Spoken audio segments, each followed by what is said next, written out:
अस्सलाम वालेकुम everyone, welcome to my channel. Baby बाजी की नेक्स्ट एपिसोड में आप देखेंगे कि अज़रा जो सबकी दावत करने के लिए तैयार नहीं होती, लेकिन अपनी सास के इशारे पर दावत करने के लिए मान जाती है।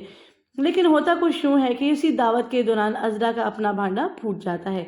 उसने जो अंगूठी चोरी की होती है फ़रत की, वो ही उसकी बेटी पहनकर आ जाती है दावत में। और जैसे ही फ़रत अपनी अंगूठी देखती है तो वो अंगूठी पहचान लेती है, इसलिए वहीं डाइनिंग टेबल पर वावेला मच जाता है। फ़रत बार बार उससे ये कहती है कि ये मेरी अंगूठी है।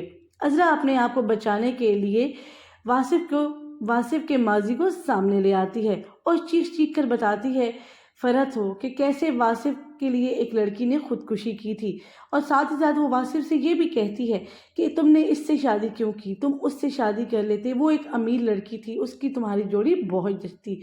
अज़रा ने खुद को तो बचा लिया, लेकिन साथ ही साथ उसने वासिफ और फ़रत के घर में आग भी लगा दी। अज़रा की बातें सुनने के बाद फ़रत अपनी दोस्त से कहती है कि वो वासिफ की मोहब्बत नहीं है, बल्कि मजबूरी में वासिफ ने उससे शादी की थी।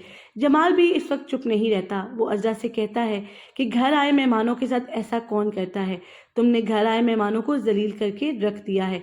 दूसरी तरफ बेबी बाजी बहुत परेशान होती हैं कि उनके बेटे दिन ब दिन अलग ही होते जा रहे हैं। साथ ही साथ वो फ़रत और वासिफ के घर में जो लड़ाई अज़रा ने डाली है, उसको लेकर भी परेशान होती हैं। लेकिन अज़रा यहीं पर खामोश रहने वाली नहीं है। बेबी बाजी को अज़रा ने सिर्फ अपने मकसद के लिए साथ रखा था, ताकि वो उनसे उनका जेवर हथिया सके, और अज़रा ऐसा ही करती है। वो असली सोने की जगह नकली सोना रखने के बाद अपनी सास से कहती है, मैंने आपकी खिदमत का ठेका नहीं ले रखा, आपके और बेटे भी हैं, जाकर अपने और बेटों के साथ रहें। ये सब बातें सुनने के बाद बेबी बाजी बहुत ज़्यादा परेशान और दुखी हो जाती हैं कि अज़रा ऐसा क्यों कर रही है, और एकदम से अज़रा को ऐसा क्या हो गया कि वो बेबी बाजी को घर से निकालने के लिए तैयार हो जाती है। दूसरी तरफ अस्मा बहुत परेशान होती है कि नसीर का रवैया दिन ब दिन ख़राब होता चला जा रहा है। नसीर ना सिर्फ रक्षी से मिलता है, बल्कि उससे शादी का वादा भी कर लेता है।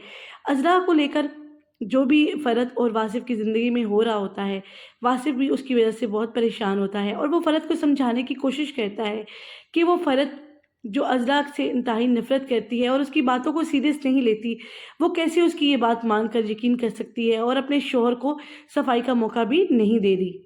वासिफ फ़रत को समझाने की बहुत कोशिश करता है, लेकिन फ़रत उसकी कोई भी बात सुनने को तैयार नहीं होती और बार बार उससे यही कहती है कि उसने उसे धोखा दिया है, झूठ बोला है।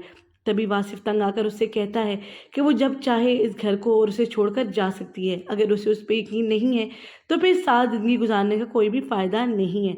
लेकिन वो उसे ये भी कहता है कि तुम जिस औरत की बातों पर यकीन कर रही हो, तुम जानती हो कि वो कितना बातों को बढ़ा चढ़ाकर पेश करती हैं और किसी को खुश नहीं देख सकती। वासिफ फ़रत को लेकर बहुत परेशान होता है और वो अपने दोस्त से भी डिस्कस करता है कि इस तरह के मामलात में वो अब क्या करे। दूसरी तरफ जैसे ही फ़रत जाती है मॉल में, तो उसकी नज़र पड़ जाती है नसीर और रक्षी पर। ये देखकर फ़रत हैरान हो जाती है कि उसने तो अपने जेठ को कभी मुस्कुराते हुए देखा ही नहीं है। इस लड़की के साथ बैठकर वो इतना कैसे मुस्कुरा रहा है।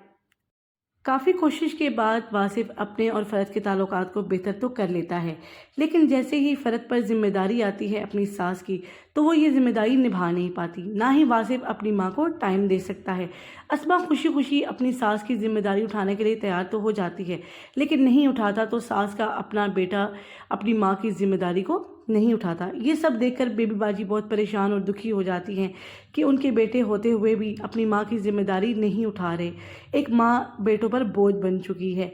आई होप आपको आज की वीडियो अच्छी लगी होगी। अगर वीडियो अच्छी लगी है तो वीडियो को लाइक कर दीजिए, चैनल को सब्सक्राइब कर लीजिए और कमेंट सेक्शन में अपनी राय का इजहार ज़रूर कीजिएगा। नेक्स्ट वीडियो तक के लिए इजाज़त दीजिए। अल्लाह हाफिज़।